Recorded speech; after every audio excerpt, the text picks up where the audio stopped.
안녕하십니까? GBS 청취자 여러분, 그리고 매일 복음 형제 자매님들. 오늘 북톡에는 예언을 살아내다 듣고 변화되어는 여정이라는 저의 책입니다. 먼저 기도합니다. 성령 하나님 도와주세요. 오늘 이 책 붙잡고 30분 동안 정말 나누고자 합니다. 오늘 이 책을 통해서 정말 하나님의 사역, 더욱이 예언적인 사역이 어떻게 우리 삶 속에 나타나는가에 대한 간증을 하고자 합니다. 이 간증 속에 하나님 영광 받아 주시옵소서. 감사하며 예수님의 이름으로 기도합니다. 아멘. 자, 예언을 살아내다 듣고 변화되는 여정. 이 책 그냥 프롤로그를 읽어 드릴게요. 파리 바게트 1917년 6월 6일 그날은 묘하게 무게감 있는 한 통의 전화로 시작되었다. 텍사스에 있던 디 교수님이 차분하지만 분명한 긴박함이 담긴 목소리로 전화를 걸어왔다. 밥 목사님, 꼭 뵙고 드릴 말씀이 있습니다. 그분이 미국 전역을 다니며 로렌 커닝햄 목사님을 통역하고 있다는 것을 알고 있었다. 14개 도시를 도는 광풍 같은 여정 중에도 수많은 사역자들과 지도자 사이에 있는데 그 바쁜 와중에도 오직 나를 만나기 위해 LA로 비행기를 타고 오겠다는 말이었다. 누가 그런 일을 하나? 나는 생각이 들었다. 단순한 만남이 아니라 영적 섭리가 깃든 약속처럼 느껴졌다. 이거를 이제 영어로 spiritual 그랬더니 신적이래 그죠? 신적이라 영적인 섭리가 깃든 약속처럼 느껴졌다. 나는 플러튼에 있는 파리 바게트 카페에 만나자고 했고 내가 종종 멘토링이나 묵상을 위해 찾던 익숙한 장소였다. 아침은 평범했다. 대화의 잔잔한 웅성거림, 커피와 빵 냄새, 유리창 사이로 비치는 햇살. 그러나 그가 문을 열고 들어온 순간 나는 무언가 초월적인 일이 일어날 것을 직감했다. 우리는 커피를 주문하고 한쪽 구석에 자리에 앉았다. 잠시 안부를 나눈 뒤 궁금증이 앞섰다. 그런데 교수님, 어떻게 이런 예언 사역을 하시게 되셨습니까? 그는 잠시 놀라는 듯 나를 바라보더니 미소를 띠며 말했다. 박 목사님 기억 안 나십니까? 옛날에 교수님 댁에서 옛날에 그, 그, 존 킴 교수님, 그, 뭐죠? 자마 운동 하시던, 교수님 댁에서 저녁 식사 중에 저를 위해 기도해 주셨잖아요. 그때 성령님이 강하게 임하였고 그날 제게 하나님의 은사와 부르심이 있었습니다. 그의 눈에는 눈물이 고였다. 그날 저는 미시간 대학 의대 교수직을 내려놓았습니다. 그때부터 전 세계를 다니며 예언 사역을 감당하게 되었죠. 나라들과 지도자들을 향한 하나님의 음성을 듣는 사역으로 부르심을 받았습니다. 나는 놀라 반쯤 농담처럼 말했다. 세상에 제가 교수님의 인생을 망쳐버린 건가요? 그는 조용히 웃으며 고개를 저었다. 아니요, 목사님 제 인생을 망친 게 아니라 제 사명을 일깨워 주셨습니다. 그 순간 말문이 막혔다. 오래전 순종으로 드린 한 기도가 시간이 흘러 다시 내게로 돌아와 예언의 말씀으로 응답되는 신비로운 순환을 느꼈다. 씨앗을 뿌린 자는 이제로 그 열매의 토양이 된 셈이었다. 이윽고 디 교수님은 스마트폰을 꺼냈다. 하나님께서 당신을 위해 오랫동안 주신 말씀을 기록해 두었습니다. 화면에는 그의 손글씨가 자동으로 활자되어 있었다. 하나님의 마음을 당신에게 써보려고 했습니다. 그의 목소리는 조용했지만 한 구절 한 구절이 공기를 가르며 무게 있게 울려 퍼졌다. 쇼맨십이나 과장된 제스처는 없었다. 오직 경건한 임재가 있었다. 그 27분 39초의 시간 동안 내 인생의 방향을 바꾸는 말씀이 쏟아졌다. 모세와 여호수아, 작은 교회와 감춰진 부흥, 향후 40년의 사역, 그리고 제니의 완전한 동역자로서의 기름 부음에 대한 예언이었다. 그 모든 일이 평범한 파리바게트 카페 한켠에서 일어났다.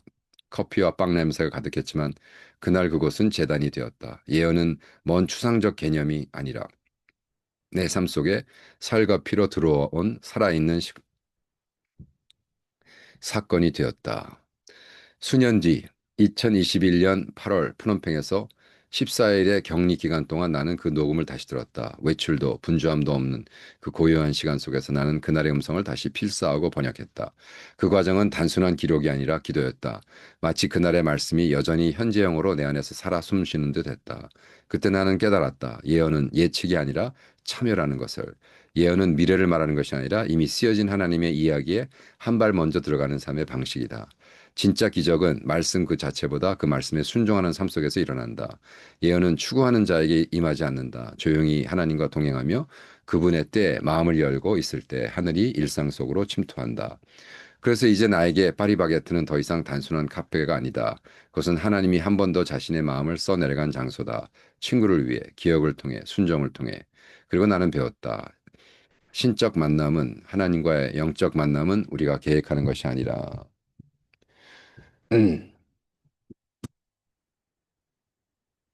우리가 계획하는 것이 아니라 그저 받아들이는 사실을 아마 이것이 예언 3의 본질일 것이다. 계시를 보여주는 것이 아니라 그것을 살아내는 것 하루하루 조용히 그러나 충실하게 하나님이 쓰고 계신 이야기 속을 함께 걸어가는 삶이다. 아멘이십니까? 제가 그냥 읽었지만 아주 수십 년 전에 그 자마 운동이 할 때 제가 그 자마 운동의 그 이사였어요. 그래서 이사였기 때문에 이사로서 그 존 킴 교수님이 돌아가셨죠. 근데 그 교수님이 말리부인가 어디에 그 집이 있었어요. 그래가지고 그 집에서 무슨 파티를 했는데 그때 아마 오셨던 것 같아요. 우리 디 교수님이 이름은 안 밝힙니다. 그 미시간 대학에서 의과대학의 교수였는데 그날 참석했다가 제가 안수를 해주는데 그때 성령의 은사를 받으면서 그때 예언의 은사를 받으셨대요. 뭐 사실 뭐 엄청난 간증이죠. 그래서 저는 그 20 거의 뭐 30분짜리 거를 다 다시 한번 코비드 19 때 그 들으면서 왜 녹음한 걸 안 버렸으니까 여기서 중요한 건 그렇게 받은 걸 버리면 안 되는 거죠. 그리고 내가 당장 우리 아내한테 녹취를 시켰어요. 그래서 녹취를 하고 다시 정리하면서 쭉 보는데 엄청난 일들이 있더라고. 자, 말씀을 듣는 여정. 예언이 삼이 될 때 사역은 일이 아니라 걸음이 된다. 듣는 것이 거주함이 되고 말씀이 관계 속에서 그 집을 찾는다. 음, 모든 영적 만남은 신적 만남은 보는 것이 아니라 듣는 것이에서 시작된다. 창조조차도 하나님의 음성으로 시작되었다. 빛이 있으라. 말씀은 언제나 세상보다 먼저였다. 그러나 소음과 조급함으로 가득한 이 시대에 듣는 것은 가장 익힌 영적 훈련이 되었다. 우리는 비전과 계획과 결과를 쫓지만 하나님의 속삭임이 일상의 소음 속을 통과할 수 있도록 잠시 멈춰 침묵을 만드는 사람은 드물다. 플러튼의 파리바게트의 이야기는 내게 이것을 가르쳐 주었다. 하나님은 종종 가장 평범한 공간을 택하여 말씀하신다. 그분은 성전이나 산에서만 머물지 않으신다. 때로는 카페 한 켠, 공원의 벤치 혹은 비행기 객실의 잔잔한 웅성거림 속에 기다리신다. 엘리야가 깨달았듯 그분의 음성은 바람이나 불이 아니라 오직 조용한 미세한 소리 속에 담겨 있다. 마음을 준비한 자에게는 모든 순간이 타오르는 떨기나무가 될 수 있다. 키르케고르는 마음의 순결함이란 단 한 가지를 의지하는 것이라고 말했다. 음, 좋은 이야기죠. 하나님의 음성을 듣는 일은 바로 그것에서 시작된다. 하나로 모아진 마음에 집중해서. 그것은 신비한 체험이 아니라 하나님 앞에선 단독자로 사는 것이다. 우리가 들으려는 용기를 낼 때 우리는 키에크거르가 말한 진리의 내면 극장에 들어간다. 그곳에서 하나님의 음성은 하늘의 천둥이 아니라 양심의 깊은 곳에서 일어난다. 그분은 이름을 불러 개인을 부르신다. 세월이 지나며 나는 깨달았다. 하나님의 음성을 듣는다는 것은 한 번의 사건이 아니라 평생 이어지는 리듬이라는 것을 그것은 기록하고 다시 읽고 시험하고 기다리는 작은 충실함을 통해 서서히 드러난다. 예언의 말씀은 씨앗과 같다. 그것은 세심한 청지기가 되어야 하며 기록되고 간직되고 기도 속에서 반복적으로 다뤄져야 한다. 그것은 성취를 조정함 위함이 아니라 그분의 임재에 충실하기 위함이다. 이 첫 번째 부분은 말씀을 듣는 여정, 모든 계기가 시작되는 자리, 듣는 자리에서 출발한다. 1장은 하나님의 음성이 어떻게 일상 속에 숨겨져 있는지, 커피와 빵, 웃음과 침묵 속에서 성스러움이 어떻게 변장하여 나타나는지를 다룬다. 2장은 우리가 들은 말씀을 기록하는 실천으로 나아가 기념책에 기록하라라는 성경의 명령을 배운다. 3장은 분별의 도전으로 들어가 믿음과 환상을 하나님의 속삭임과 자신의 메아리를 어떻게 구별할 것인가를 다룬다. 듣는 것, 곧 사는 것의 문이다. 행동하기 전에 들어야 하며 인도하기 전에 주의 깊게 들어야 하고 말하기 전에 받아야 한다. 하나님의 말씀을 듣는다는 것은 창조와 계속되는 하나님의 대화 속으로 우리 자신이 들어가는 것이다. 이 대화는 여전히 이어지고 있다. 커피가 따르는 소리에도 일기장의 한 장을 조용히 넘기는 그 순간 속에도. 자, 일상의 공간에서 들려오는 음성. 하나님은 거의 번개와 천둥으로 자신을 드러내지 않으신다. 오히려 하나님은 익숙한 것 속에서 숨어 들어온다. 커피가 따르는 소리, 빵이 나뉘는 순간, 아침 햇살의 부드러운 리듬 속에서 1977년 파리 백 파리 파리 바게트에서의 만남은 성가대의 찬양이나 대성당의 웅장한 울림소리가 아니라 평범한 일상의 소리로 둘러싸여 있었다. 컵을 휘젓는 소리, 사람들의 대화, 그리고 바리스타가 주문을 부르는 목소리. 그러나 바로 그 자리에 하나님은 말씀하셨다. 하늘과 땅이 만난 것은 화려한 장면이 아니라 고요한 침묵의 순간이었다. 엘리야도 이 진리를 배웠다. 그는 지쳐서 동굴 속에 숨어 있었고 키에크고르는 이 신비를 내면의 정취라고 표현했다. 진리가 외부에서 들리는 방송이 아니라 내면에서 울려 퍼지는 공명임을 강조했다. 그래서 키에크고르는 계속해서 그 코람데오를 가르치죠. 코람데오. 하나님 앞에 홀로 서는 거. 그래서 그런데 그 일상 속에 그죠? 하나님께서 예언하신다는 거죠. 이 하나님이 말씀을 하시면 우리가 두 번째는 뭘 해야 되느냐? 예언을 기록하는 법을 배워야 되죠. 믿음의 첫 번째 행위는 말하는 것이 아니라 기억하는 것이다. 처음부터 하나님은 자기의 백성에게 들은 말씀을 기록하라고 명하셨다. 기억의 연약함 속에서 그분의 말씀이 사라지지 않도록 하기 위해서다. 출애굽기 17장 14절에 주께서 모세에게 말씀하셨다. 이것을 이 책에 기록하여 기념하고 여호와의 귀에 외어 들리라. 그러므로 기억의 신학은 곧 지속의 신학이다. 기록한다는 것은 하나님께 말씀하신 과 언약을 맺는 행위이다. 모든 것의 행위는 경외의 표현이 아니 잊지 않겠습니다. 라는 믿음의 선언이 된다. 나는 Holy Spirit God in Mission, 캄보디아. 제가 쓴 책이죠. 이렇게 썼다.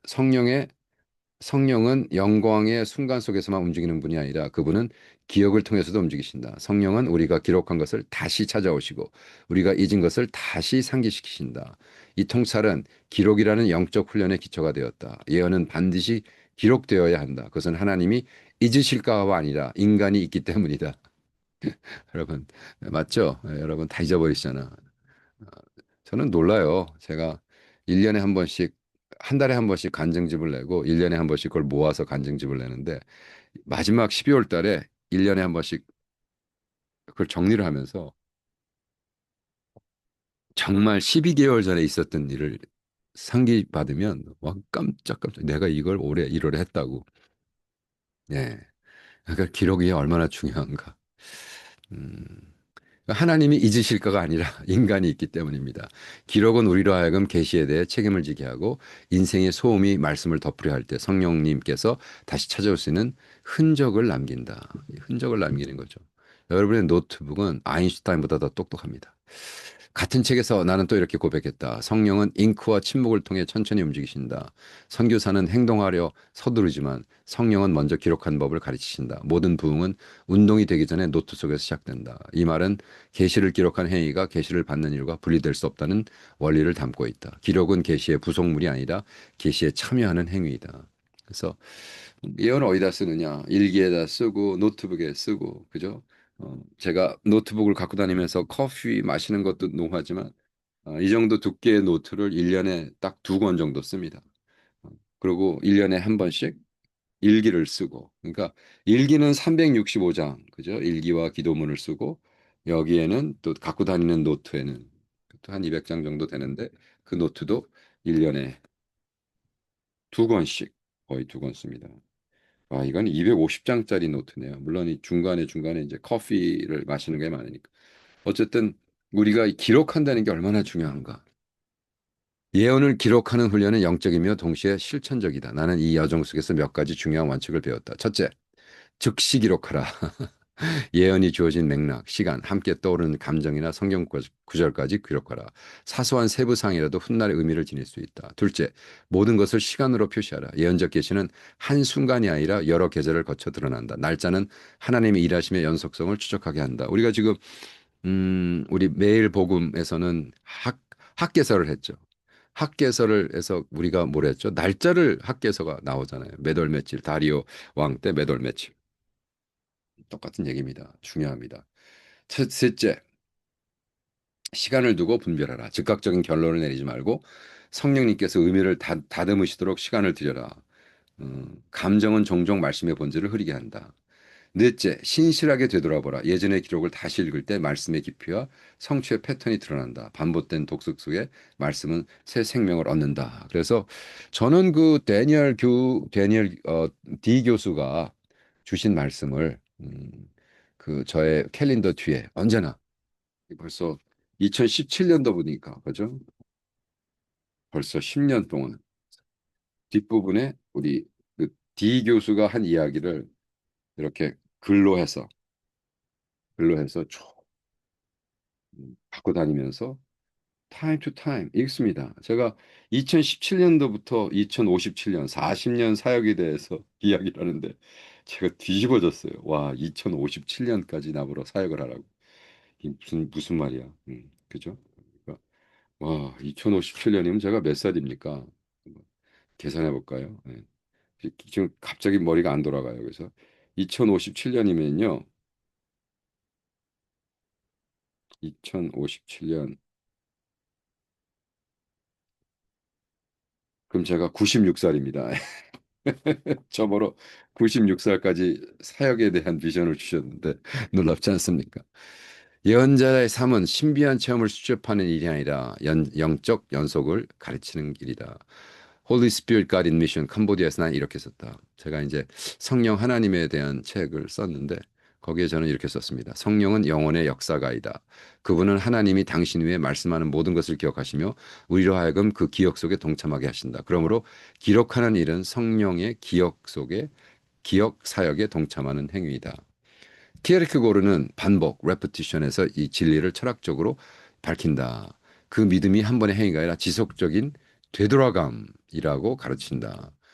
되풀이되는 경험 속에서 의미가 새롭게 갱신된다는 것이다. 이 말씀을 지킨다는 것은 시간을 통해 그것을 시험하는 것이고 되풀이한다는 것은 삶 자체가 하나님이 말씀하신 것을 해석하게 하는 것이다. 반복 없는 예언은 미신으로 변하지만 되새김되는 예언은 계시로 성숙한다. 야, 이거를 좀 영어로 써서 한국말로 변했는데 그래도 통했으면 좋겠습니다. 예언을 기록하고 다시 읽는 훈련은 움직이는 믿음의 형태이다. 기록은 고백이자 헌신이다. 하나님이 말씀하셨은 고백이며 그 말씀이 육신이 되어 자신의 삶 속에서 성취될 때까지 실신이 서 있다는 신실이 서 있다는 헌신이다. 지킨다는 것은 시험하는 것이다. 이 말은 예언의 청지기직을 요약한다. 결국 예언을 기록한다는 것은 신비로운 데이터를 보관하는 것이 아니라 관계를 보증하는 일이다. 기록은 계시가 언약 점유를 선언한다. 듣는 자가 말씀하신 분과 결속됨을 의미한다. 기록된 한마디 한마디는 씨앗이 되고 다시 읽을 때마다 물을 주는 행위가 된다. 잉크와 시간과 순종의 리듬 속에서 보이지 않던 말씀이 역사로 드러난다. 아멘. 자, 그러면 믿음과 환상 사이에서 많은 사람들이 이러죠. 아, 글쎄, 뭐 듣는 것도 좋고 보는 다 좋고 관상을 보는 것도 좋은데 그게 내가 하는 건지 하나님이 하는 건지 어떻게 하냐고요. 그거에 대한 이야기입니다. 예언의 말씀은 종종 번개처럼 찾아온다. 밝고 갑작스러운 신적 에너지로 가득 차 있다. 그러나 진짜 일은 말씀이 선포될 때가 아니라 그것이 삶이 될 때 시작된다. 계시와 성취 사이에는 긴 골짜기가 존재하며 그곳에서 영혼을 분별을 배워야 한다.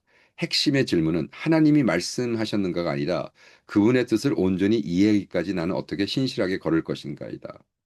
키르키고르는 비학문적 최종 결론에서 unscientific란 그 책에서 이 여정을 안내한다. 그에게 진리는 객관적인 명제가 아니라 존재 속에서 검증되는 주관적 진리이다. 진리는 주관적이다.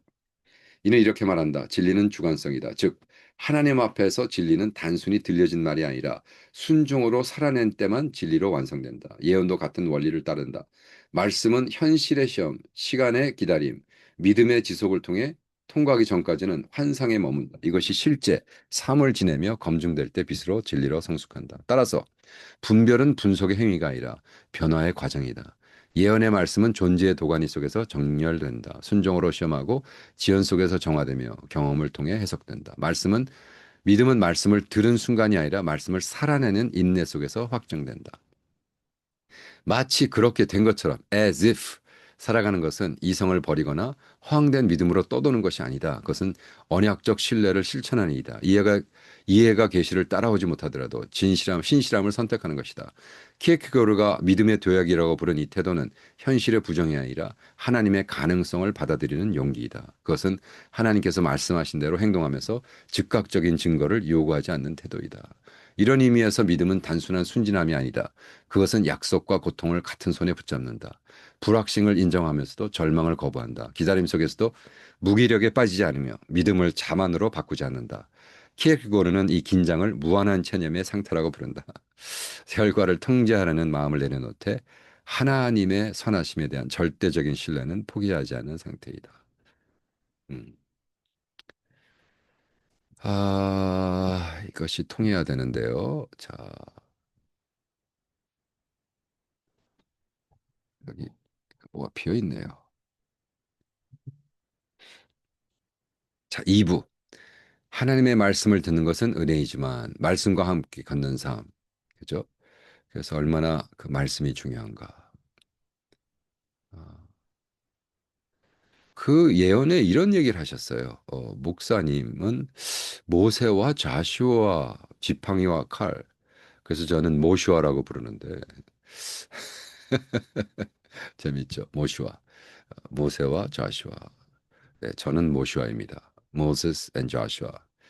27년 전에 그 모세와 여호사의 예언적 이미지는 기적과 사명의 상징적 결합으로 완전한 영적 리더십을 위해 반드시 공존해야 되는 두 차원을 드러낸다. 그래서 저는 그걸 들으면서 깜짝 놀랐어요.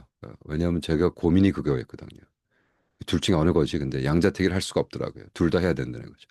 모세의 해방의 권위를 여호사는 정복의 용기를 상징한다. 한 손에는 바다를 여는 지팡이가 다른 손에는 약속의 땅을 차지하는 칼이 들려 있다. 이 둘의 결합은 내가 모슈아라고 부르심으로 모세의 묵상적 의존성과 여호수아의 능동적 순종을 통해 한 리더십의 묘장이다. 그래서 What kind of leader are you? 나는 모슈아입니다. 모세와 자슈아. 이 이중적 이미지는 역사적 제도적 의존, 영적 정체 속에 있는 교회를 이끄는 사역의 신학적, 선교적 틀을 제공한다. 캄보디아 교회 개척 사례 연구에 말하듯 그러한 진화의 상황에서는 하나님의 초자연적 개입이라는 기적과 장기적 신실함으로 수행되는 사명이 함께 작동돼 변혁이 일어난다. 지팡이와 같은 칼은 바로 이 두 은혜의 작용을 상징한다. 지팡이는 해방의 말씀을 의미한다. 캄보디아 교회 역사의 초기 운동은 종종 외부 의존적 구조에서 비롯되었다. 외국의 지원, 수입된 제도, 프로그램 중심의 모형에 기대는 일이 많았다. 따라서 토착 리더를 세우라는 부르심은 캄보디아 개척 사례 연구가 말하는 제도적 포로 상태에서 벗어나라는 요청이기도 했다. 예언의 지팡이는 권력의 도구가 아니라 구원의 도구이다. 그것은 공동체가 영적 성숙을 억압하는 체제로부터 자유롭게 하고 현지의 주도성, 기도, 성령의 인도에 뿌리내신 언약적 신앙으로 이끌어 간다. 반면 칼은 정복의 말씀을 상징한다. 그것은 보이지 않는 전쟁, 세계관, 성품, 문화적 저항의 싸움에 참여할 용기를 뜻한다. 캄보디아 개척, 교회 개척 사례 연구에서 다 지금 제가 쓴 책을 이야기합니다. 캄보디아 교회 개척 사례 연구에서 이 역동은 의존적 사고방식에서 싸우며 신학적 비전을 세워나가는 지도자 훈련 과정에서 나타난다. 여기서 정복은 사랑과의 싸움이 아니라 영적 영역의 회복이다. 믿음의 가치, 정직, 부르심을 회복하는 내면의 전투이다. 여호수아의 칼은 두려움과 교만, 안일함을 무너뜨리는 진리의 말씀이며 믿음이 무기력의 영역을 돌파하도록 한다. 키에르케고르의 Fear and Trembling, 그걸 공포와 전율. 근데 우리가 이번에 새롭게 번역했죠. 음, 두려움과 떨림으로 했습니다. 그러니까 한국 사람들이 공포와 전율인데 우리가 이번에 새롭게 두려움과 떨림,